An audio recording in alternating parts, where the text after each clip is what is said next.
Kau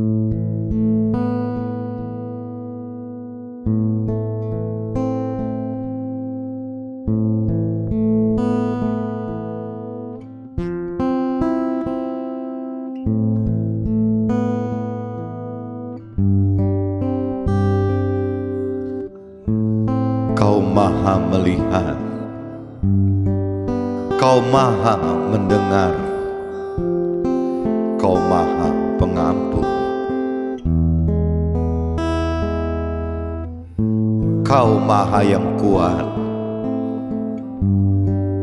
Kau maha pengasih, Kau maha besar.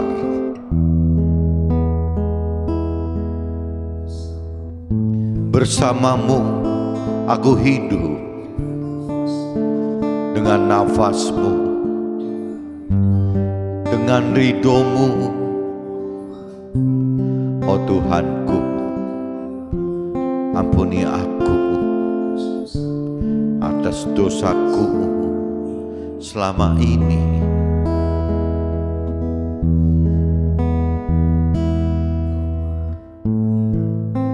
Kau maha melihat, Kau maha mendengar, Kau maha pengampun.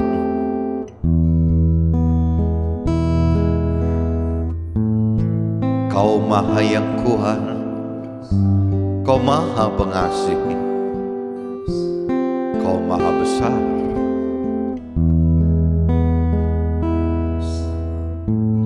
Bersamamu Tuhan aku hidup, dengan nafasmu,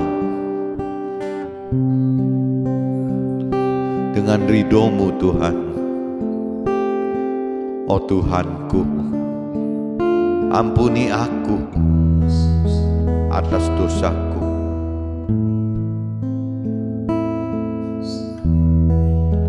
Selama ini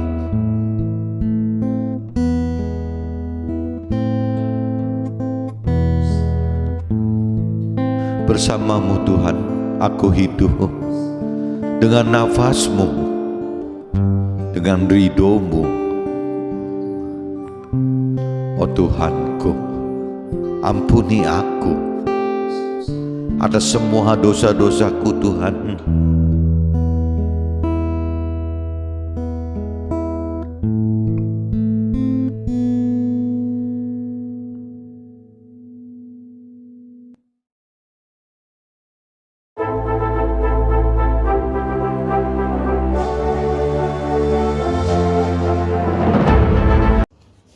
Jumpa kembali di MTT Journey Inspiration of Life. Pagi ini saya mau sharingkan teman-teman dengan temanya segala sesuatu harus dilepaskan untuk dapat beriman melakukan perintah dan peraturan Tuhan itu.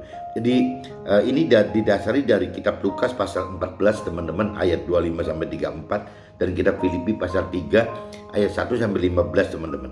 Jadi intinya teman-teman, kalau kita makin pelajari lebih dalam akan pengenalan pengertian firman Tuhan teman, ternyata apa yang kita sebelum lebih dalam mengerti firman Tuhan, ada pemikiran dari kita kan seolah-olah ikut Tuhan itu seolah-olah apa ya, untuk mendapatkan kelancaran, mendapatkan berkat-berkat yang sifatnya duniawi teman-teman. Waktu awal-awalnya sebelum kita mengenal lebih dalam, bayangan kita seperti itu teman-teman. Itu yang saya alamin seperti itu. Saya nggak ngerti teman-teman alamin itu nggak. Jadi Tuhan itu seolah dijadikan satu andalan hidup kita, bukan dalam hal mencari keselamatan akhirat, tapi bagaimana untuk mendapatkan sukses duniawi teman-teman. Dan itu wajar teman-teman. Jadi karena kita belum mengenal lebih dalam akan firman Tuhan, ada kesan seolah-olah Tuhan itu kita andalkan untuk bisa menyukseskan apa yang ditargetkan oleh duniawi gitu. Yang ditargetkan duniawi itu adalah kesuksesan duniawi dan juga kebahagiaan duniawi dan pemenuhan hal-hal duniawi gitu. Itu target dunia seperti itu teman. Jadi orang dunia, orang kebanyakan orang yang berkeyakinan, maksudnya beragama tapi belum mengenal mengerti akan firman Tuhan, selalu pola pikirnya seperti itu teman. Jadi termasuk saya gitu. Jadi saya itu 20 tahun lalu beranggapan mencari Tuhan itu ya demi bagaimana mendapatkan berkat duniawi, bagaimana saya mendapat kuasa gitu, mendapat kekuatan yang dari Tuhan untuk bisa meraih apa yang saya pikir, rasakan dan kehendaki sebagai jiwa saya gitu. Nah, tapi setelah lebih dalam mempelajari, ternyata apa yang Tuhan perintah peraturkan dan apa yang Tuhan janjikan tidak ada, teman. Hal-hal seperti itu tidak ada gitu. Nah, ini butuh proses untuk lebih dalam mengenal firman Tuhan. Nah, pertanyaannya, apabila kita sudah lebih mengerti firman Tuhan itu, sudah lebih mengerti janji Tuhan, sudah lebih mengerti rancangan kehendak Tuhan, dan ternyata bukan karena urusan berkat duniawi gitu. Yang terjadi itu, teman-teman, karena pengenalan kita sudah lebih dalam, kemampuan mengerti kita itu lebih mengerti gitu. Ya, kita keberanian untuk beriman melakukan firman Tuhan makin berani gitu. Ya, rasanya meskipun target Tuhan itu bukan seperti target pikiran, perasaan, kehendak kita waktu awal, jiwa kita waktu awal bahwa untuk mendapatkan berkat hal-hal duniawi, ya kita tidak bisa meninggalkan Tuhan, teman, karena kita sudah lebih mengenal kebenaran yang Tuhan maksud itu loh. Ya, Tuhan selalu ingatkan dalam firman-firmannya gitu, bahwa yang namanya hidup di dunia ini kan sifatnya sementara, teman-teman. Tuhan berulang kali ingatkan itu gitu. Ini fana gitu. Dan ini jelas-jelas firman katakan batasnya itu manusia itu 70-80 tahun. Meskipun orang dunia, meskipun orang punya keyakinan, kadang-kadang sadar tidak sadar tidak pernah mikirin bahwa batas umur manusia itu 70-80 tahun, teman. Jadi dianggapnya ya mungkin lupa, dianggap tidak ada batas atau gimana gitu. Tapi kan kematian itu satu hal yang sudah pasti, teman. Tidak ada satu orang yang tidak mengalami kematian. Kalau kita runut di belakang gitu, ya kakek nenek kita juga, kita kan mengalami bahwa mereka mati gitu, ya mengalami kematian. Bapak ibu kita juga, kita bisa ngerunut juga ngalami kematian. Paman-paman kita, bibi-bibi kita gitu, kita juga alamin, mereka juga mengalami kematian. Nah, begitupun juga dengan giliran kita, teman-teman. Cuman bedanya apabila kita lebih dalam mengenal firman Tuhan, kita tahu, teman, bahwa yang Tuhan berikan batas umur rata-rata itu 70-80 tahun, teman. Nah, 70-80 tahun itu kan berarti kan sifatnya sementara, teman-teman. Ya, ada kematian, ada hal yang harus meninggalkan dunia, sifatnya fana gitu. Nah, Tuhan katakan, ya kenapa kita mesti mencari hal-hal yang sementara, yang fana gitu. Sedangkan yang Tuhan inginkan itu kita hidup mendapatkan keselamatan di dalam akhirat, mendapatkan damai sejahtera di akhirat, mendapatkan hidup bersama Tuhan di dalam akhirat yang kekal. Bukan fana, bukan sementara, bukan sifatnya menumpang, tapi tetap tinggal di situ dan selamanya, ya kekal itu. Nah, apabila polanya Tuhan sudah berpikir dengan pola-pola kekal, teman, sedangkan kitanya masih berpikir dengan pola-pola dunia, ini yang tidak ketemu, teman. Makanya sering timbul perseteruan antara perintah peraturan firman Tuhan dengan apa kehendak, pikiran, perasaan, kehendak kita itu nggak nyambung, teman. Nah, ini satu-satunya jalan, ya kembali lagi butuh kedalaman, teman. Butuh kedalaman untuk mau mengenal firman Tuhan, butuh kedalaman untuk mampu mengerti firman Tuhan, butuh kedalaman untuk mampu sehingga berani beriman untuk melakukan firman Tuhan. Nah, ini semua, teman-teman, Tuhan ajar itu ya step by step dengan kita benar-benar punya niat mau nggak gitu. Kalau udah niat mau, nanti Tuhan bukakan bahwa untuk mampu mengerti dan mampu melakukan firman Tuhan, untuk beriman melakukan firman Tuhan, satu-satunya jalan harus menghidupkan roh Tuhan, teman. Roh Tuhan yang harus dihidupkan di dalam roh kita, sehingga kita tahu bahwa di dalam kita itu tidak hanya terdiri dari tubuh jiwa saja, tapi ada tubuh jiwa roh. Intinya gitu, teman-teman. Jadi kalau di sini temanya itu segala sesuatu harus dilepaskan untuk dapat beriman, melakukan perintah dan peraturan. Karena kalau tidak segala sesuatu dilepaskan, teman, terutama hal-hal duniawi gitu, kita malah terikat, teman-teman. Jadi seperti apa ya? Seperti mungkin kalau kita ibaratin layang-layang gitu. Kalau layang-layang kita mau terbang misalnya tingginya 100 meter gitu misalnya gitu. Sedangkan yang namanya talinya cuman 50 meter. Ya ada gulungannya, ya gulungannya itu yang berat itu misalnya cuman dengan panjang 50 meter.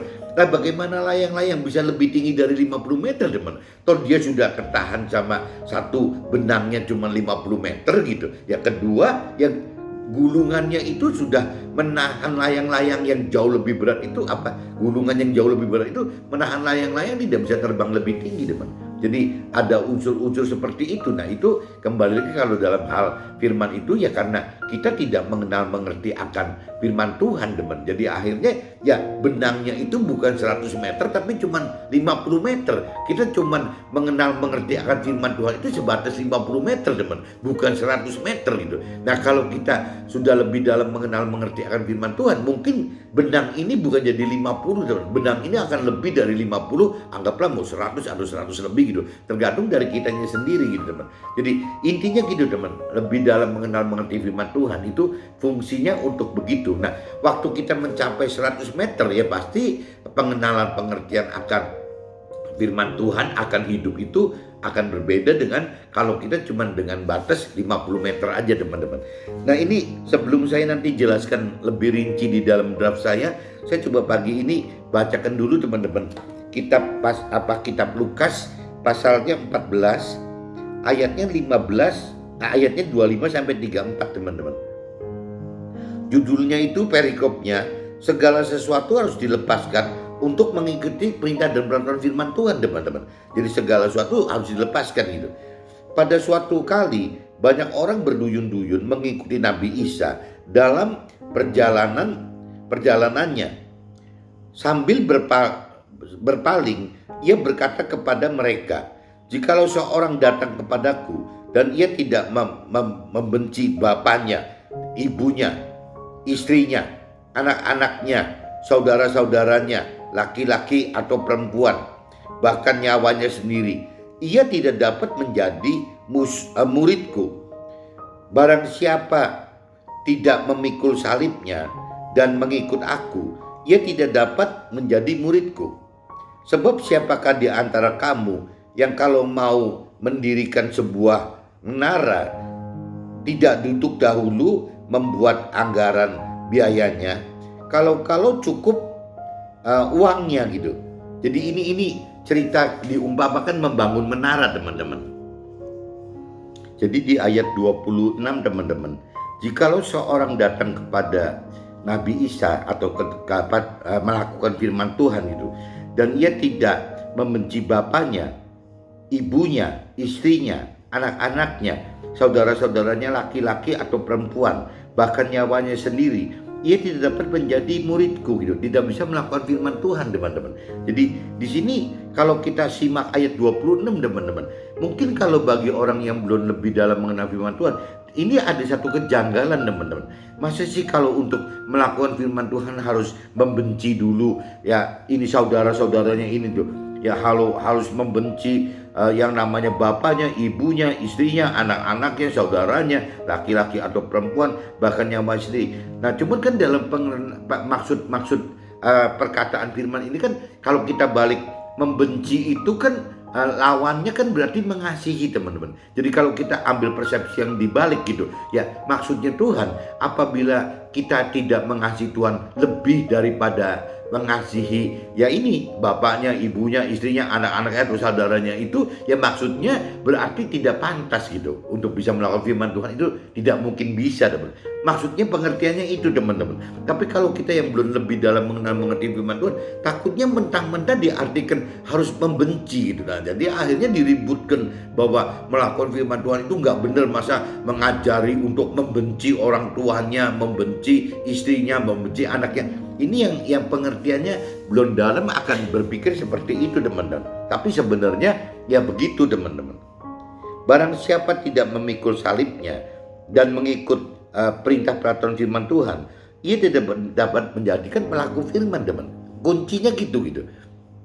Nah, sebab siapakah di antara kita yang kalau mau mendirikan sebuah menara tidak duduk dahulu membuat anggaran biayanya, kalau cukup uangnya untuk menyelesaikan pekerjaan itu, supaya jikalau ia sudah meletakkan dasarnya dan tidak dapat menyelesaikannya, jangan-jangan semua orang yang melihatnya mengejek dia sambil berkata, Orang itu mulai mendirikan, tetapi ia tidak sanggup menyelesaikannya gitu. Jadi firman Tuhan juga ingatkan, dan jangan sampai kita sekedar mau ikut Tuhan, kita percaya Tuhan, mau ikut Tuhan, percaya Tuhan, mau ikut Tuhan, tapi dalam arti kata tidak mempersiapkan pengenalan pengertian akan Tuhan gitu, akan pribadi Tuhan, akan firman Tuhan. Takutnya jadi di tengah jalan berhenti, teman-teman, akan berhenti gitu.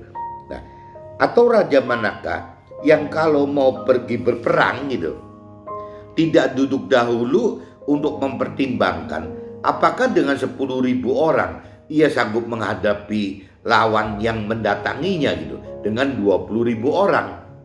Jikalau tidak, ia akan mengirimkan utusan selama itu masih jauh untuk menanyakan syarat-syarat perdamaian. Jadi intinya gitu, membangun menara atau ceritanya ingin firman katakan ingin berperang, semua itu harus direncanakan, teman. Semua itu harus kita sadari bahwa butuh apa ya? Butuh untuk sebelum kita mengucapkan percaya kepada pribadi Tuhan atau percaya kepada perintah peraturan firman Tuhan gitu. Sebelum itu ya kita harus mau mengenal dulu, teman, mampu mengerti dulu. Nah, setelah kita mengenal, mau mengerti, nanti bisa kita simpulkan kita mau lanjut atau tidak gitu, untuk benar-benar percaya kepada pribadi Tuhan dan percaya kepada firman Tuhan.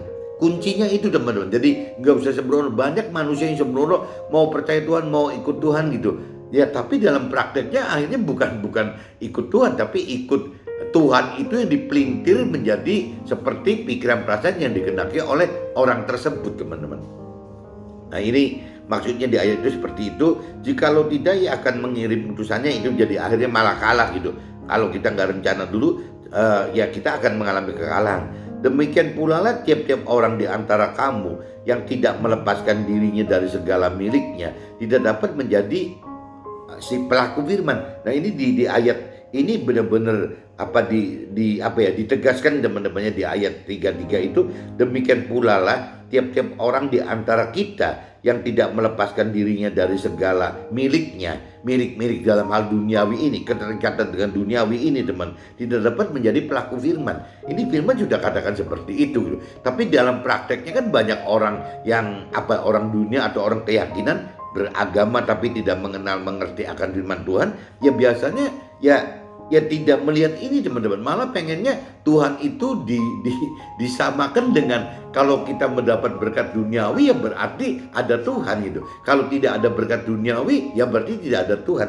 Nah, di ayat 33 ini kan jelas, teman-teman. Jadi benar-benar tidak ada ikatan sama sekali apabila kita mau menilai dalam hidup kita bersama Tuhan atau tidak. Parameternya itu benar-benar bukan dari hal duniawi, teman. Malah di sini dikatakan harus melepaskan hal duniawi itu. Begitu kita terikat hal duniawi, kita malah nggak bisa apa-apa, teman. Kita malah, Tuhan di firman yang lain katakan, memang Tuhan katakan tidak bisa kita manusia itu memilih dalam dua kaki gitu. Jadi pengen tetap ke Tuhan Allah tapi juga pengen ke duniawi, itu nggak bisa gitu. Tuhan selalu katakan ya pasti salah satu manusia akan korbankan. Jadi kalau mau ikut Tuhan ya berarti harus ikut Tuhan. Kalau mau ikut duniawi ya harus ikut duniawi. Nggak bisa, teman. Nggak bisa di tengah-tengah itu gitu. Nah, ini dikatakan, makanya diingatkan lagi, hati-hati di ayat 33, teman-teman. Apabila kita percaya Tuhan dan kita taat melakukan firman Tuhan, ya konsekuensinya bagi orang dunia, orang berkeyakinan, berani nggak gitu menghadapi, harus melepaskan hal duniawi. Rasanya nggak gampang loh. Begitu nanti Tuhan sudutkan orang tersebut gitu ya dengan pertanyaan ini, nah orang ini ya nanti nggak jauh-jauh seperti jawabannya orang muda yang kaya dicerita di Matius itu gitu, bahwa dia tidak bisa melepaskan hal-hal kekayaannya, ya akhirnya malah meninggalkan apa yang diperintahkan firman Tuhan gara-gara kekayaannya itu, karena tidak mau dilepaskan gitu. Nah, di sini disimpulkan garam itu, garam yang asin itu, garam memang baik, tetapi jika garam juga menjadi tawar, dengan apakah ia diasinkan? Tidak ada lagi gunanya, baik untuk ladang maupun untuk pupuk, dan orang membuangnya saja. Siapa mempunyai telinga untuk mendengar, hendaklah ia mendengar. Nah, firman Tuhan udah ingatkan begitu. Jangan sampai kita sudah mendengar sharing, mendengar mentoring dari mentor rohani kita, dari rohani kita, tapi kita seolah tidak mendengar, teman. Itu kan rugi sekali. Firman ingatkan bahwa ya yang mendengar hendaklah ia mendengar gitu. Nah, ini saya sudah bacakan di kitab Lukas pasal 14 ayatnya 25 sampai 34, teman-teman. Coba saya lanjut aja sebelum masuk ke drop itu, saya lanjut baca di kitab Filipi, teman-teman. Kitab Filipi 3, coba teman-teman nyari kitab Filipi 3. Ayatnya kita baca dari satu aja, teman, dari ayat 1 sampai 15, teman-teman. Nah, judulnya di sini kebenaran sejati, teman-teman. Judulnya itu, judul perikopnya itu kebenaran sejati. Akhirnya, saudara-saudaraku, bersukacitalah dalam Tuhan. Menuliskan hal ini lagi kepadamu tidaklah berat bagiku dan memberi kepastian kepadamu. Hati-hatilah terhadap anjing-anjing. Hati-hatilah terhadap pekerja-pekerja yang jahat. Hati-hatilah terhadap penyunat-penyunat yang palsu. Karena kitalah orang-orang bersunat yang beribadah oleh Roh Allah dan bermegah di dalam melakukan firman Tuhan itu, teman-teman. Dan tidak menaruh percaya pada hal-hal lahiriah. Jadi waktu kita melakukan firman Tuhan, teman-teman, itu kita sudah tidak bisa bandingkan dengan hal lahiriah gitu. Karena perintah peraturan firman Tuhan itu ya kembali lagi berseteru dengan apa yang diperintah peraturkan, apa yang dirancang dan kendaki oleh dunia ini, teman-teman. Jadi kalau kita masih perhatikan dunia dengan mau disamakan dengan apa yang Tuhan perintah peraturan, itu nggak bakal ketemu, teman. Karena perintah peraturan Tuhan itu jelas berseteru gitu, bukan bersatu dengan dunia gitu. Jadi akan bersimpangan. Ini akan pasti nggak ketemu dan akan jadi hal yang dianggap tidak wajar, teman-teman. Karena sekalipun aku juga ada alasan untuk menaruh percaya pada hal-hal lahiriah. Jadi nggak aneh, teman-teman. Waktu itu Paulus itu merasa bahwa ya apa ya, dia juga manusia gitu. Ya pasti ya dia juga menaruh percaya pada hal-hal lahiriah gitu. Karena banyak sekali kebutuhan lahiriah itu yang memang ya apa ya, bisa mendukung untuk hidup. Bahkan untuk pelayanan menjadi alat Tuhan pun kita juga butuh hal lahiriah, teman. Nggak mungkin nggak butuh gitu.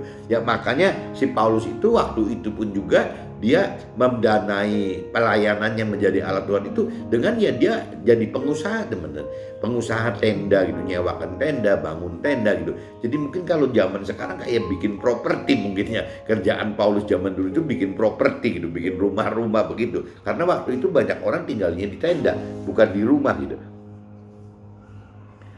Nah, jadi Paulus katakan bahwa tidak munafik gitu, kita butuh itu. Nah, cuman kembali lagi kan kalau kita bicara dari sisi rohani, firman Tuhan juga udah ajarkan di kitab Matius pasal 6 ayat 33 bahwa carilah dahulu kerajaan Allah dan kebenarannya, baru yang lain akan ditambahkan. Nah, cuman banyak manusia yang terbalik, teman-teman, mencari tambahannya dulu dalam arti kata hal-hal duniawinya, baru nanti mencari Tuhan. Nah, itu yang kadang-kadang orang-orang tersebut biasanya terjebak, teman, terjebak oleh ikatan yang masuk ke dalam perangkapnya iblis gitu. Karena orang tersebut ya nanti akan menjadi kayak orang kaya itu, teman, cerita orang kaya gitu. Jadi udah mendapatkan harta duniawi, ya akhirnya sudah tidak mencari Tuhan lagi gitu tuh.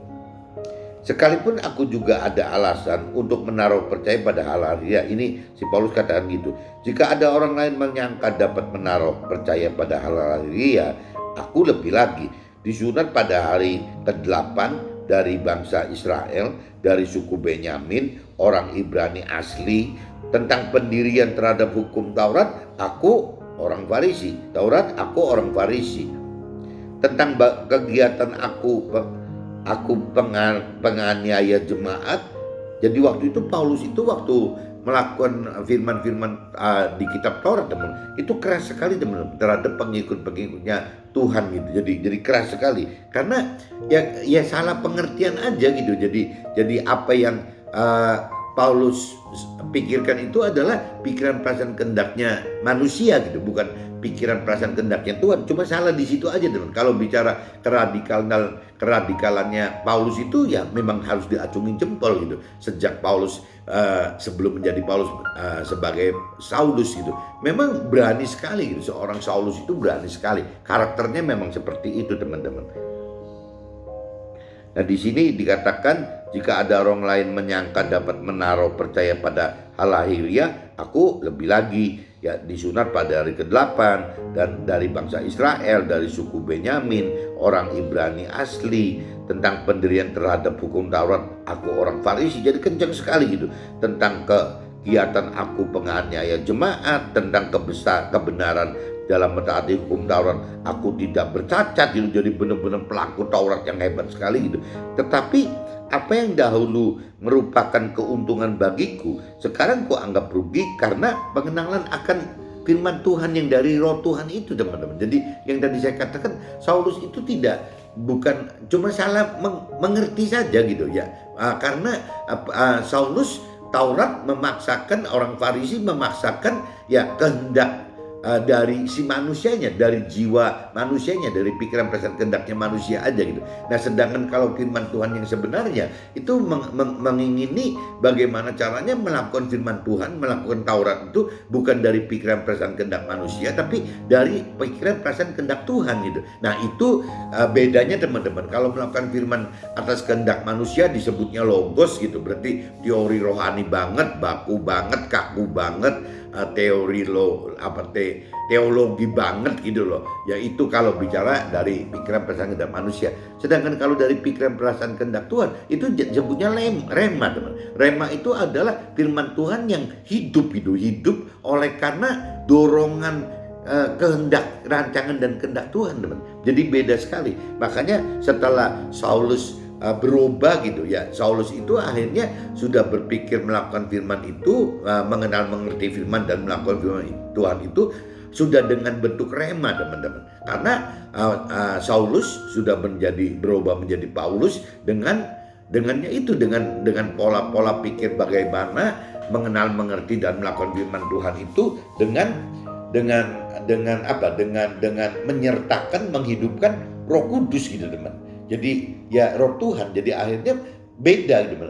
Jadi melakukan firman Tuhan itu bukan dasarnya kehendak sendiri, bukan rancangan kehendak sendiri, tapi sudah masuk ke dalam rancangan dan kehendaknya Tuhan gitu, pikiran perasaan kehendak Tuhan gitu. Maksudnya gitu, teman-teman. Jadi sampai Paulus katakan, tetapi apa yang dahulu merupakan keuntungan bagiku, sekarang kok anggap rugi karena ya firman Tuhan tersebut gitu, pengenalan akan firman tersebut yang ada Roh Tuhan tadi gitu. Malahan segala sesuatu anggap rugi karena pengenalan akan firman Tuhan tersebut. Ya ternyata lebih mulia pengenalan akan firman Tuhan tersebut, ternyata jauh lebih mulia daripada semuanya gitu, daripada yang dulu-dulu Saulus lakukan gitu.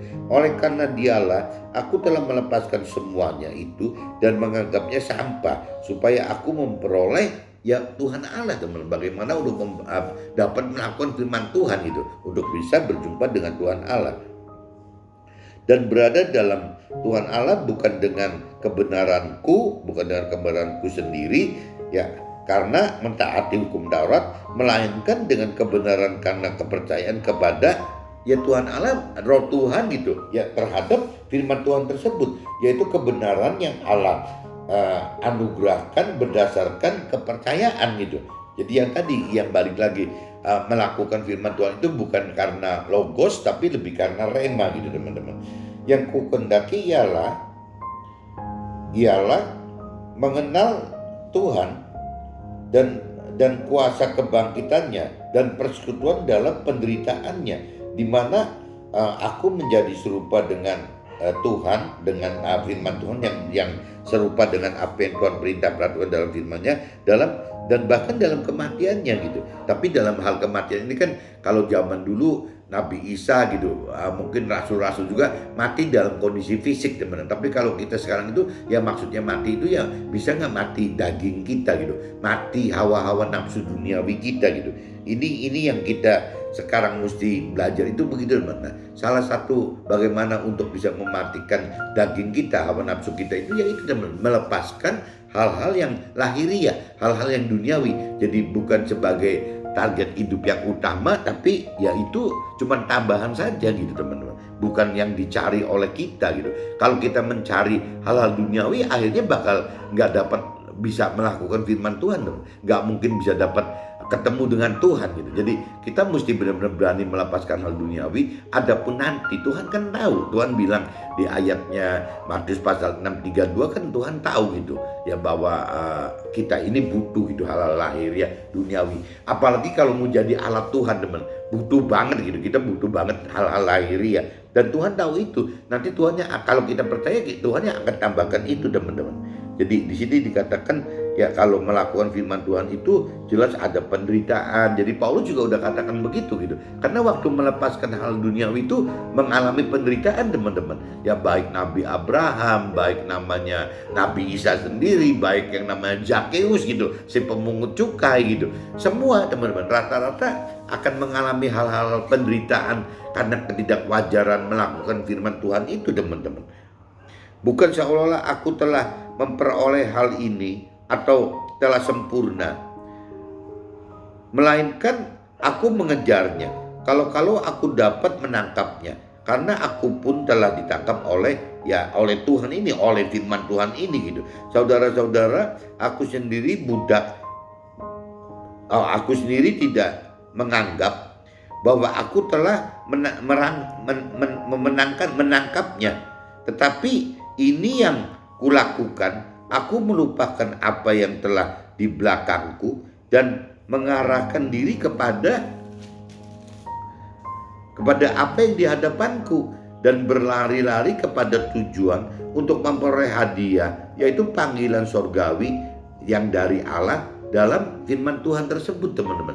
Jadi kembali lagi ya, cerita Paulus itu, jadi hidup kita ini, sisa hidup kita ini kita harus pakai, teman-teman, sebagai satu hidup yang menargetkan diri ya, bagaimana menjadi pelaku firman, teman. Waktu kita menargetkan diri menjadi pelaku firman, ada kemungkinan ya kita bisa ketemu Tuhan Allah di dalam sorga gitu.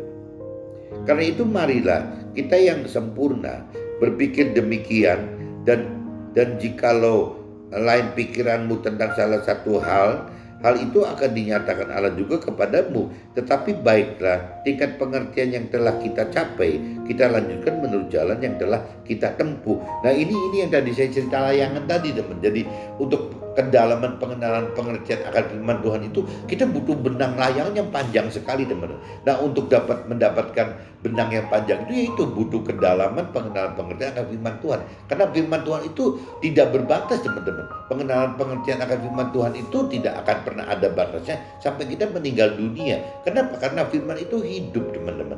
Jadi meskipun cuma segepok buku ini, sampai kita meninggal, sampai berapa kali 70-80 tahun kita misalnya diberi kesempatan hidup, ini tidak akan berhenti, teman. Karena firman itu akan selalu hidup gitu, akan selalu berganti pengenalan pengertiannya. Jadi dengan modal satu gepok kitab suci ini saja ya, sampai kita meninggal ya tidak akan bisa selesai gitu, teman. Jadi harusnya kita berbahagia dan berterima kasih gitu ya, kita hidup sekarang itu jadi sudah mempunyai target, teman-teman. Kalau dulu saya kadang-kadang mikir gitu ya, saya kadang-kadang sharing gitu, apakah kalau dulu saya tidak mengenal Tuhan, apa yang sampai hari ini saya lakukan sebagai pengusaha? Jangan-jangan saya masih muter-muter di urusan bagaimana mencari sukses duniawi, bagaimana cara mencari bahagia duniawi, bagaimana belajar mati-matian untuk memenuhi hal-hal duniawi. Mungkin kurang lebih 3 hal itu, teman-teman.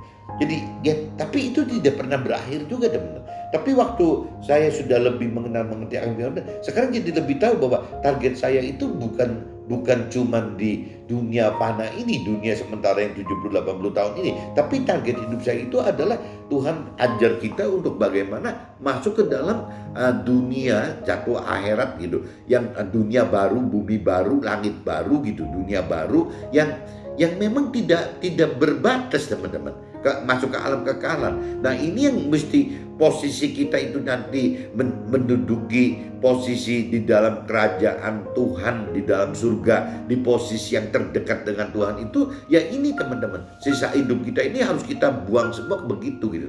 Nah, untuk bisa mencapai itu, kalau teman-teman menghendaki ya, Tuhan katakan bahwa untuk tahap awal kita harus bisa melakukan firman Tuhan, teman-teman. Tapi begitu kalau kita pengen masuk dalam timnya Tuhan di dalam kerajaan surga, itu tidak cuma cukup melakukan firman, teman.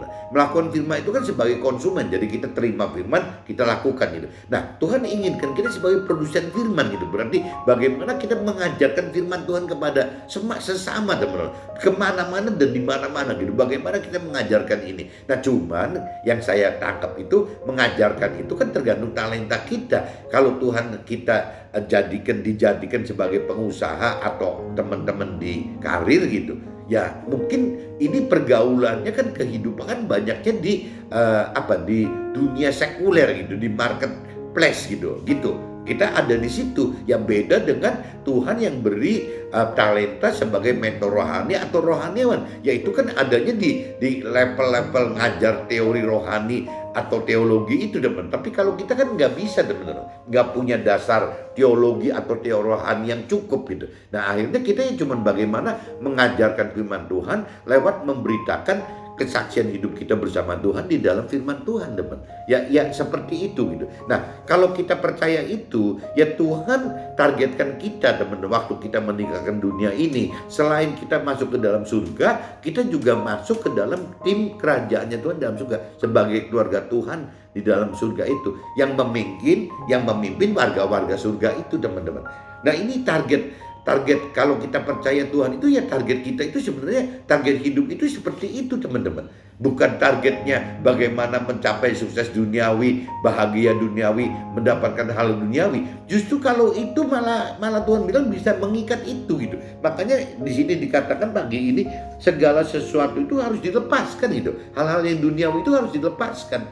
Nah, cuman kembali lagi kitanya kan kalau belum lebih mengerti agama, kayaknya kan aneh, teman. Masa mesti melepaskan gitu. Ya orang sih lagi rebutan bagaimana mengumpulkan harta duniawi gitu. Kenapa kita mesti melepaskan? Ya Tuhan katakan harus melepaskan, karena kalau tidak melepaskan sulit sekali udah bisa masuk ke dalam surganya itu, teman-teman. Ya bahkan Tuhan katakan bisa lebih sulit unta masuk ke lubang jarum gitu. Jadi yang memang nggak mudah gitu, nggak mudah untuk masuk ke dalam kerajaan surga itu, nggak mudah, teman. Seperti Tuhan firman katakan jalannya sempit lah kalau menuju surga segala macam. Seperti itu, teman-teman. Jadi di sini kembali dikatakan gitu ya, karena itu marilah kita yang sempurna berpikir demikian, dan jikalau lain pikiranmu tentang salah satu hal itu akan dinyatakan Allah juga kepadamu gitu. Tetapi baiklah tingkat pengertian yang telah kita capai, kita lanjutkan menurut jalan yang telah kita tempuh. Yaitu jadi balik lagi step by step, kita harus bisa lebih dalam mengerti akan firman, ya lebih mampu ya akan mengerti firman Tuhan, lebih mampu untuk berani beriman gitu dengan nyata-nyata melakukan firman Tuhan seperti yang dilakukan oleh Nabi Abraham, yang namanya Nabi Isa sendiri, yang namanya Rasul Paulus, yang namanya Zakheus juga lakukan itu gitu. Jadi semua tokoh-tokoh di kitab suci itu ya mereka lakukan itu, teman. Raja Daud juga sama gitu. Nah, meskipun waktu melakukan itu ya semua dengan dasar pengertian harus melepaskan hal-hal yang duniawi ini. Nah, ini yang susah di sininya, teman-teman. Tidak mudah gitu. Jadi banyak orang yang nanti akhirnya mengalami seperti orang muda yang kaya itu, teman-teman. Daripada mencari keselamatan kekal di dunia yang baru, di langit dan bumi yang baru, ya akhirnya si orang muda yang kaya itu malah lebih milih mencari ya sukses duniawi di dunia ini, teman-teman, yang mencari kebahagiaan di dunia ini dan mendapatkan hal-hal duniawi di sini gitu. Nah, akhirnya ya orang muda kaya itu tidak mendapatkan keselamatan kekal, tidak mendapatkan damai sejahtera yang kekal, tidak menjadi keluarga Tuhan di dalam surga yang kekal gitu. Ya akhirnya dia cuma mendapat nirvana, dan waktu si orang muda kaya itu meninggal ya ditinggalkan gitu sudah. Nah, waktu dia masuk ke dalam penghakiman di dalam akhirat, ya dilihat kalau orang kaya itu yang seperti dia katakan bahwa dia melakukan apa-apa ya yang diperintahkan dalam Taurat, ya mungkin ya masuk surga tapi jadi warga surga biasa, teman-teman. Bukan seperti yang Tuhan rancang kendaki bahwa kita bisa masuk jadi timnya Tuhan di dalam kerajaannya Tuhan gitu, di dalam surga. Tuhan ingin seperti itu, teman-teman. Jadi standarnya itu tidak seperti orang rata-rata aja. Kalau kita benar-benar mengerti akan firman Tuhan, ya Tuhan pengennya seperti itu. Kita ini di atas rata-rata, teman. Tuhan pengen seperti itu gitu. Jadi kita ini bukan cuma sekedar masuk warga ini, tapi Tuhan pengen kita ini lebih serupa dengan perintah peraturan dan rancangan kehendak Tuhan, lebih sempurna gitu seperti Tuhan, supaya bisa masuk ke dalam tim kerajaannya Tuhan di dalam surga sebagai tim atau sebagai anak keluarganya gitu. Nah, ini saya coba masuk ke draft aja, teman-teman. Di dalam firman kitab Lukas pasal 14 ayat 26, teman-teman. Jikalau seorang datang kepada Tuhan dan ia tidak membenci bapaknya, ibunya, istrinya, anak-anaknya, saudara-saudaranya laki-laki atau perempuan, bahkan nyawanya sendiri, ia tidak dapat menjadi muridku. Maksudnya ya tidak bisa melakukan firman Tuhan, teman-teman.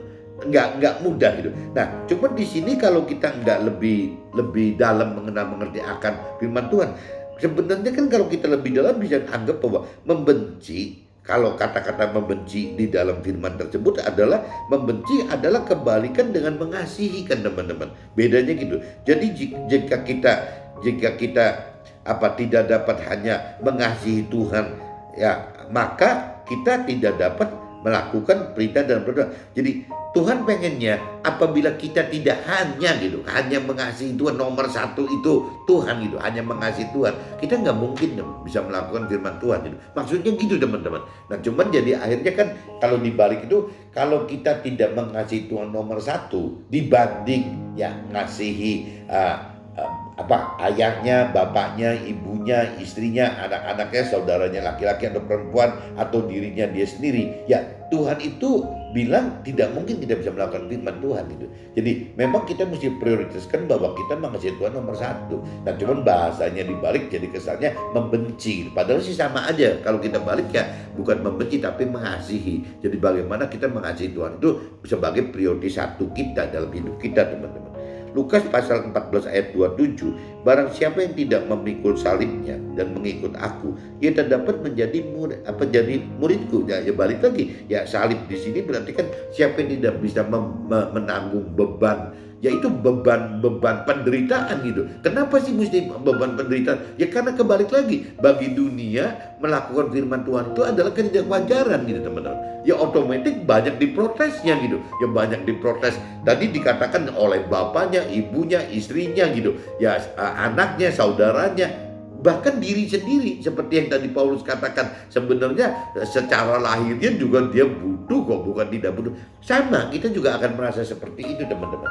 Nah, cuman ya kembali lagi, ya kalau ceritanya kita tidak bisa memikul penderitaannya oleh karena ketidakwajaran melakukan firman Tuhan itu, ya kita tidak akan berhasil, teman. Jadi wajar gitu kalau kita mengalami penderitaan seperti itu, ya wajar gitu, teman.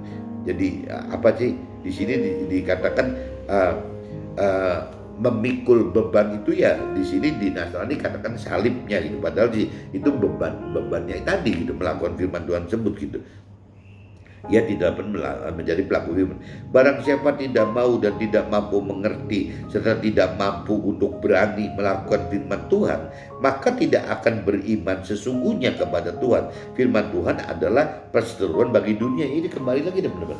Kalau kita lebih dalam mengenal dan mengerti firman Tuhan, ya memang firman Tuhan itu, perintah peraturan firman Tuhan itu bertentangan, teman, bertentangan dengan hal-hal prinsip-prinsip duniawi gitu. Ya mungkin kembali lagi, teman, karena bicara alam akhirat yang kekal itu kan miliknya Tuhan gitu. Tapi kalau dunia fana yang sebenarnya kan miliknya iblis. Memang Tuhan udah serahkan kepada iblis gitu. Jadi ya iblis mungkin bikin siasat gitu, bagaimana ya manusia itu kalau bisa jangan mengerti akan Tuhan dan firman Tuhan gitu ya. Yang dimengerti ya cuman apa yang iblis inginkan saja. Ya iblis inginkan berarti kan bagaimana membujuk manusia itu, bukan cuman sekarang kita manusia kok. Waktu zamannya Nabi Isa aja juga iblis sudah begitu kok. Sudah menyodorkan hal-hal duniawi itu sebagai apa ya, satu hadiah gitu, satu apa hal yang bisa menarik Nabi Isa waktu itu gitu. Nah, ternyata zaman sekarang juga orang muda yang kaya jadi kejebak sama si iblis. Jangan-jangan kita juga sama, teman. Apabila kedalaman pengenalan pengertian akan firman kita masih cacat gitu, ya kita juga kejebak sama iblis seperti orang muda yang kaya itu gitu. Ya pasti iblis akan promo gitu. Iblis akan support, iblis akan dorong gitu. Ya agar kita bisa masuk ke dalam ya perangkapnya iblis itu ya. Sehingga ya hal-hal duniawi itu sampai-sampai kita nggak bisa lepaskan, teman. Nah, waktu kita tidak lepaskan, ya kita tidak dapat mendapatkan keselamatan akhirat yang Tuhan janjikan, tidak mendapat kedamaian sejahtera yang kekal di surga nanti juga kita tidak bakal dapat. Menjadi masuk surga atau menjadi tim kerajaan surga sebagai tim atau keluarga Tuhan pun juga tidak dapat, teman. Jadi kembali lagi ya kita harus hati-hati, teman-teman, bahwa dunia itu seperti itu. Tapi kan kalau kita percaya dan sudah keburu mengerti firman yang Tuhan katakan di Matius pasal 6:33, kalau kita lihat mundur di ayat 32 atau maju di ayat 34-nya gitu, ya Tuhan sudah tahu itu gitu. Jadi bahwa Tuhan tetap minta kita itu memprioritaskan nomor satu mencari Tuhan pribadi dan firman Tuhannya. Nanti urusan hal-hal makan, minum, pakaian, maksudnya hal-hal yang sifatnya duniawi itu yang Paulus katakan lahiriah itu akan Tuhan tambahkan. Tuhan tahu itu kok gitu. Tuhan tahu itu gitu. Bahkan kalau kita terlalu ngotot gitu, terlalu ngotot menghendaki tambahannya, Tuhan malah di ayat 32 katakan, di Matius 6 ayat 32 katakan itu seperti bangsa-bangsa yang tidak mengenal Tuhan Allah aja gitu. Kalau orang yang menghendaki cuma sekedar harta duniawi saja. Nah, kita ini bagaimana? Mau ngikut harta duniawi gitu atau mau ngikut Tuhan? Nah, ini tergantung kitanya gitu. Nah, ini kembali ada di pengenalan pengertian akan bantuan. Meskipun setelah kita mengerti akan Tuhan, kadang-kadang juga kita disudutkan, teman-teman. Seperti yang Paulus tadi cerita. Karena apa? Karena kita tahu gitu bahwa sangat dibutuhkan hal-hal lahiriah di saat dunia kita masih hidup di dunia ini, teman-teman. Nah, ini jadi ya agak, makanya saya bilang agak berbeda dengan apa yang kita pikir gitu. Pikir prasangka kendaki itu ya sebenarnya hal yang mustahil apabila kita melakukan firman Tuhan. Tapi kan Tuhan katakan tidak ada yang hal mustahil apabila kita hidup bersama dengan Tuhan. Ya kembali lagi, jadi kita benar-benar bisa total menyerah tidak kepada Tuhan untuk bisa benar-benar mengandalkan, mengharapkan, hidup percaya dengan apa yang Tuhan perintahkan dalam firman-Nya. Meskipun itu banyak mustahil untuk manusia gitu. Termasuk mustahil untuk si Paulus gitu. Si Paulus, Rasul Paulus yang udah segitu hebatnya pun juga tetap seperti itu gitu. Nah, ini yang kita mesti sadari bahwa ya kita akan hadapi seperti itu, teman-teman. Dalam kitab Lukas pasal 14 ayat 33, demikian pula lah tiap-tiap orang yang di antara kamu yang tidak melepaskan dirinya dari segala miliknya tidak dapat menjadi pelaku firman juga. Tuh, jadi ya kembali lagi kalau di sini dicontohkan kalau tokoh-tokoh di kitab suci dimulai dari Nabi Abraham. Apabila Nabi Abraham tidak berani meninggalkan Uskadib sesuai perintah Tuhan, ya rasanya nggak terjadi bagaimana si Nabi Abraham ini menjadi panutan sebagai bapak beriman itu, orang beriman. Lah, Abraham itu benar-benar dianggap gila kali, teman-teman. Orang yang namanya Abram, nama aslinya Abram, menjadi Abraham itu berarti Abraham itu katanya di arti di dalam kitab itu Abraham itu bapak banyak orang beriman, itu jadi orang banyak bapak orang-orang beriman itu. Lah, anaknya satu pun waktu itu tidak ada kok. Yang masa sih nggak malu-maluin dari Abram jadi Abraham? Ya mungkin dicemooh. Ya udah begitu suruh ninggalin Uskadim lagi, pindah ke Haran, pindah kemana? Nah, untuk apa? Mencari kota yang Tuhan janjikan katanya yang benar-benar hebat. Tapi nggak ketemu tuh, teman, sampai Abraham meninggal nggak ketemu. Nah, apa nggak komplain semua? Apa keluarganya nggak marah gitu? Apa istrinya nggak marah gitu? Ya mungkin kalau Sarah kebenaran istri yang tunduk kali ya, sehingga tidak terjadi perpecahan apa-apa dengan istrinya gitu. Tapi kalau cerita Nabi Ayub kan ribut sama istrinya gitu. Ya ini juga sama. Dan begitu pun juga yang dialami Nabi Isa atau Rasul Paulus gitu. Ya kebenaran Nabi Isa, Rasul Paulus kan tidak beristri gitu. Jadi mungkin tidak terbebani seperti Nabi Abraham. Zakius gitu, jadi sudah berkeluarga gitu. Ya Sama, Zakheus juga berani gitu. Meskipun didasari awalnya diolok-olok, dicemooh sebagai orang berdosa gitu, tapi tetap dia melakukan tindakan iman kok. Nyata-nyata dia melepaskan 50% harta kekayaan dia ganti rugi 4 kali lipat untuk orang yang diperasnya. Rasanya harta kekayaan dia udah dia habis, teman-teman. 50% sudah disumbangkan gitu, tinggal sisa 50 dicadangkan untuk ngegantiin orang yang ngerasa diperas 4 kali lipat. Jangan-jangan sisanya tinggal berapa puluh persen gitu. Tapi Zakheus lakukan itu, teman-teman. Meskipun orang-orang anggap Zakheus itu pemungut cukai, berarti orang yang jahat, orang yang berdosa, tapi Zakheus berani lakukan itu. Nah, itu yang namanya melepaskan segala sesuatu. Contohnya itu, teman-teman. Nabi Abraham melepaskan urusan duniawinya dengan mau taat Tuhan, pindah-pindah terus. Yang namanya Nabi Isa juga tidak pernah ada aktivitas mencari hal-hal duniawi. Yang namanya Rasul Paulus juga sama, mencari hal duniawi, habis lagi untuk kebutuhan pelayanan menjadi alat Tuhan gitu. Yang namanya Zakheus juga sudah duitnya di tangan juga dilepaskan juga gitu. Jadi memang ya mengikut Tuhan itu seperti itu, teman-teman. Dan orang-orang yang tadi dikatakan Nabi Abraham, Nabi Isa, Zakheus, Rasul Paulus dan lain-lain di kitab suci itu adalah tokoh-tokoh yang memang melakukan firman dengan nyata gitu, dengan bertindak, teman-teman. Kita lihat di Filipi pasal 3 ayat 7. Tetapi apa yang dahulu merupakan keuntungan bagiku, sekarang ku anggap rugi karena pengenalan dan kemampuan mengerti firman Tuhan. Nah, ini dari cerita Paulus gitu. Hanya ada satu jalan untuk dapatkan keselamatan hidup kekal dan kemuliaan Tuhan dalam surga. Kita harus beriman melakukan perintah peraturan dalam firman Tuhan itu, teman-teman. Jadi tidak ada cara lain, teman-teman.